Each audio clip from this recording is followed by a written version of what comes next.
আমার 3 মন রুচির অর্ডার আছে, লুচি মানে মিষ্টিতে যেটা খায় তারই খামির দিতেছি।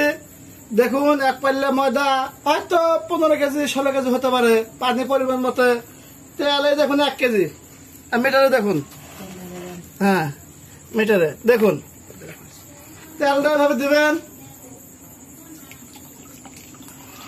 আর একটা হেল্পার লাগে একটা ধরার জন্য, হ্যাঁ দেখুন তেল দিতেছি, তেলটা দেখুন, আর লবণ পরিমাণ মতো দিয়ে দিবেন, লবণ দেখুন লবণ।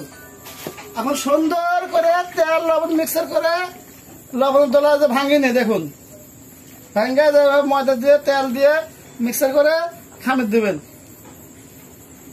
আর পরবর্তী দিতে পারবো আবার জানাবেন আপনাদের।